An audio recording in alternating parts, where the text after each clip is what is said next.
Hello friends, आपका मेरे YouTube channel में स्वागत है।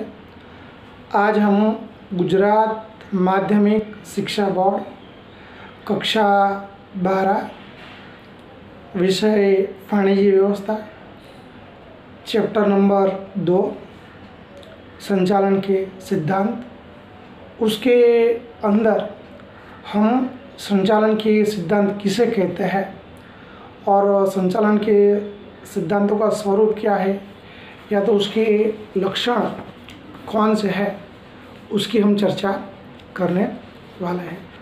सबसे पहले देखते हैं कि संचालन के सिद्धांत किसे कहते हैं। तो व्यावसायिक इकाई के अंदर मानव व्यवहार को अनुकूल बनाने के लिए हमें कुछ नियम या तो कुछ सिद्धांत स्थापित करने पड़ते हैं, जिसे लक्ष्य प्राप्ति सरल हो जाती है। उसे संचालन के सिद्धांत कहा जाता है। संचालन के ये जो सिद्धांत है वो सिद्धांत संचालकों के लिए एक मार्गदर्शक की भूमिका निभाने का काम करते हैं। संचालन के ये सिद्धांत किसी प्रकार के नियम नहीं है, बल्कि अनुभव, पूर्वधारणा इत्यादि का निचोड़ या निष्कर्ष माने जाते हैं। अलग अलग परिस्थिति के अंदर जो भी संचालन शास्त्री होते हैं, उन संचालन शास्त्रियों को जो अनुभव मिला, जो निचोड़ मिला, वो सब यानी कि संचालन के सिद्धांत। संचालन के सिद्धांत उतने ही व्यवहारिक है। अगर हम उसका व्यावसायिक इकाई के अंदर अगर सही से प्रयोग करते हैं तो हमें जो भी परिणाम मिलेंगे वो परिणाम भी आई थिंक बहुत ही सटीक होते हैं। संचालन के सिद्धांत संचालन की प्रणाली का एक भाग या तो एक हिस्सा माने जाते हैं। वैसे देखा जाए तो संचालन विज्ञान और कला का समन्वय माना जाता है। संचालन को अगर हम विज्ञान कहते हैं तो उसमें विज्ञान की तरह ढेर सारे नियम भी होते हैं, लेकिन जिस प्रकार से विज्ञान स्थिर होता है या जड़ होता है, उसी प्रकार से संचालन के ये सिद्धांत स्थिर नहीं है या तो जड़ नहीं है। संचालन के सिद्धांत हमें परिवर्तनशील देखने को मिलते हैं। संचालन के केंद्र में मनुष्य है और मानव व्यवहार है। मानव व्यवहार और टेक्नोलॉजी ऐसे तत्व है जो समय समय पर बदलते रहते हैं, तो इनको ध्यान में रखकर ही हमें संचालन के सिद्धांतों का उपयोग करना पड़ता है। इसके अलावा बात करें तो संचालन के ये सिद्धांत संचालकों के लिए एक मार्गदर्शक की भूमिका निभाते हैं। अलग अलग परिस्थिति के अंदर संचालक को क्या करना चाहिए, उसके लिए उनको सही रास्ता दिखाने का वो काम करते हैं।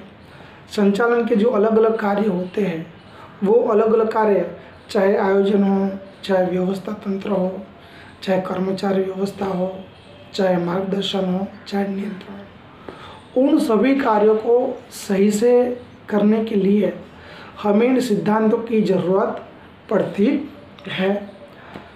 अधिकतर संचालन शास्त्रियों का मानना है कि ये जो संचालन के सिद्धांत है अधिकतर सत्य माने जाते हैं, लेकिन वे संपूर्ण रूप से सही नहीं भी हो सकता है, क्योंकि इसके अंदर भी कहीं ना कहीं हमें अपवाद देखने को मिलता है। अब हम देखते हैं इन सिद्धांतों का स्वरूप या तो उनके लक्षण। सबसे पहला लक्षण है संचालन के सिद्धांत सर्वस्वीकृत है या तो हमें सर्वव्यापक देखने को मिलते हैं। संचालन के सिद्धांतों को अधिकतर जो भी व्यावसायिक इकाइयाँ होती है उन व्यावसायिक इकाइयों के अंदर लागू किया जाता है, जहाँ पे सामूहिक मानव प्रयत्न के द्वारा कार्य किया जाता हो, सभी मनुष्य मिलजुल कर कार्य करते हो। इसी व्यावसायिक इकाइयों के अंदर हम इन सिद्धांतों का उपयोग करते हैं। व्यावसायिक इकाई के अंदर इन सिद्धांतों का उपयोग करते वक्त इकाई का कद, इकाई का प्रकार, इकाई का स्वरूप, इकाई की प्रवृत्ति इत्यादि बातों को ध्यान में रखना पड़ता है। और उसे ध्यान में रखकर ही संचालन के सिद्धांतों की मात्रा में परिवर्तन करना है या क्या करना है वो हमें तय करना पड़ता है। संचालन के ये जो सिद्धांत है वो अधिकतर व्यावसायिक इकाइयों के अंदर लागू किए जा सकते हैं, इसीलिए हम उसे सर्वव्यापक स्वीकृत भी कह सकते हैं। दूसरा लक्षण है संचालन के सिद्धांत परिवर्तनशील है। संचालन के सिद्धांत जड़ नहीं है, वे परिवर्तनशील माने जाते हैं। संचालकों के सामने जब जैसी परिस्थिति का निर्माण होता है, हालात का निर्माण होता है, हालात और परिस्थिति को ध्यान में रखकर वे इन सिद्धांतों में परिवर्तन कर सकते हैं। संचालकों के सामने जो भी परिस्थिति का निर्माण होता है, जो भी हालात का निर्माण होता है, तो उन हालात और परिस्थिति को ध्यान में रखकर उनको उन सिद्धांतों में परिवर्तन करने की भी छूट दी जा सकती है। तो कहने का मतलब कि ये सिद्धांत परिवर्तनशील है, हालात और परिस्थिति के हिसाब से हम उसमें परिवर्तन कर सकते हैं। एक एग्जाम्पल के द्वारा समझते हैं। जैसे कार्य विभाजन के सिद्धांत की बात करें तो ये जो कार्य विभाजन का सिद्धांत है, यह सिद्धांत हम बड़ी इकाइयों के अंदर आसानी से लागू कर सकते हैं, क्योंकि बड़ी इकाइयों का जो कार्यक्षेत्र होता है वो कार्यक्षेत्र विशाल होता है और सभी कार्यों को पूर्ण करने के लिए हमें कार्य का विभाजन करना जरूरी है। जबकि छोटी इकाइयों के अंदर हम इस सिद्धांत को लागू नहीं कर सकते, क्योंकि छोटी इकाइयों के अंदर कार्य जो होते हैं बहुत ही सीमित होता है, तो वहाँ पे कार्य का विभाजन करने की हमें कोई ज़रूरत पड़ती नहीं है। तो कहने का मतलब संचालन के सिद्धांत परिवर्तनशील है, वे जड़ नहीं है। तीसरा है संचालन के सिद्धांत संचालकों के लिए सामान्य रूप से एक मार्गदर्शक की भूमिका निभाते हैं। संचालन के सिद्धांत अलग अलग परिस्थिति के अंदर अलग अलग संचालन शास्त्रियों को जो अनुभव मिला, जो निष्कर्ष मिला, अनुभव का जो निचोड़ मिला, वे माना जाता है। जब भी संचालक व्यावसायिक इकाई का संचालन करते हैं तो उनके सामने ढेर सारी विषम समस्या उत्पन्न होती है या जटिल समस्या उत्पन्न होती है।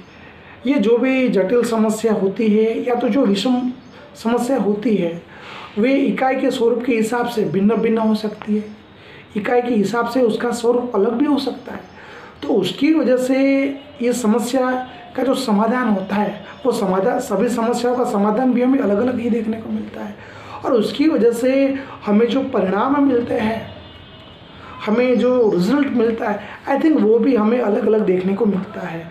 तो आई थिंक फिर से रिपीट करते हैं कि इकाई का जब भी मैनेजमेंट किया जाता है तो मैनेजमेंट करते वक्त तो ढेर सारी समस्या या प्रॉब्लम्स क्रिएट होते हैं। तो ये जो प्रॉब्लम्स या जो भी समस्या होती है आई थिंक वो इकाई के स्वरूप के हिसाब से अलग होती है, तो उसकी वजह से उसके जो समाधान, उसका जो सॉल्यूशन होता है वो भी अलग होता है, और जो हमें रिजल्ट मिलते हैं वो भी आई थिंक हमें अलग ही देखने को मिलते हैं। तो कहने का मतलब कि हर एक परिस्थिति के अंदर संचालन के सभी सिद्धांतों को सख्ती से लागू कर सकते हैं नहीं है। हालात और परिस्थिति को ध्यान में रखकर ही हम सिद्धांतों को लागू कर सकते हैं। इस प्रकार संचालन के ये सिद्धांत संचालक के लिए एक मार्गदर्शक की भूमिका निभाने का काम करते हैं। हम परिस्थिति के हिसाब से इन सिद्धांतों का उपयोग कर सकते हैं और इकाई का जो मनोवांछित लक्ष्य होता है उसे हम पूर्ण कर सकते हैं। इसके बाद आगे का जो लक्षण है वो है मानव व्यवहार पर आधारित। संचालन के ये जो सिद्धांत है वो मानव व्यवहार पर आधारित है। संचालन के केंद्र में कहीं ना कहीं मनुष्य है, मनुष्य के बिना संचालन हो सकता नहीं है। संचालन के ये जो सिद्धांत है वो सिद्धांत मानव व्यवहार पर आधारित रखते हैं। तो जब भी हम इन सिद्धांतों का उपयोग करेंगे तो सिद्धांतों का उपयोग करते वक्त हमें मानव व्यवहार को भी ध्यान में रखना पड़ता है, क्योंकि मानव व्यवहार एक मनोवैज्ञानिक विषय है। सभी मनुष्यों का व्यवहार कभी भी एक समान होता नहीं है, सबका मानव व्यवहार हमें अलग अलग देखने को मिलता है। तो संचालन और संचालन के सिद्धांत, इनके केंद्र में केवल और केवल मानव और मानव का व्यवहार है, तो हमें उसको ध्यान में रखना पड़ता है ध्यान में रखकर ही हमें इन सिद्धांतों का उपयोग करना पड़ता है। अगर हम मानव व्यवहार को ध्यान में न रखें तो संचालन के सिद्धांत कभी भी सफल हो सकते नहीं है। संचालन के ये जो सिद्धांत है वो कहीं ना कहीं डायरेक्टली प्रत्यक्ष रूप से मानव व्यवहार के साथ जुड़े हुए हैं। तो इसीलिए मानव व्यवहार को ध्यान में रखकर ही हमें इन सिद्धांतों का उपयोग करना चाहिए। इसके बाद छठा मुद्दा है आकस्मिकता। संचालन के ये जो सिद्धांत है वो आकस्मिक है या तो अनिवार्य माने जाते हैं। इकाई के अंदर कुछ परिस्थिति ऐसी होती है जो अनिवार्य मानी जाती है, आकस्मिक मानी जाती है। हम उसे चाहे तो भी टाल नहीं सकते, चाहे तो भी हम उसे रोक सकते नहीं है। तो व्यावसायिक इकाई के अंदर जो भी ऐसी अनिवार्य परिस्थितियाँ होती है, जो भी ऐसी आकस्मिक परिस्थितियाँ होती है, ऐसी अनिवार्य परिस्थिति और ऐसी आकस्मिक परिस्थिति से बचने के लिए हमें इन सिद्धांतों का उपयोग करना पड़ता है और हमें उसके परिणाम भी बहुत ही अच्छे मिल सकते हैं। जैसे हम बात करें कि कर्मचारी के प्रश्न या कर्मचारी को चुकाया जाने वाला वेतन, कर्मचारी के प्रश्न या कर्मचारी का वेतन एक अनिवार्य परिस्थिति है। हम उसे टाल नहीं सकते या उसे हम रोक नहीं सकते, वो एक अनिवार्य परिस्थिति मानी जाती है।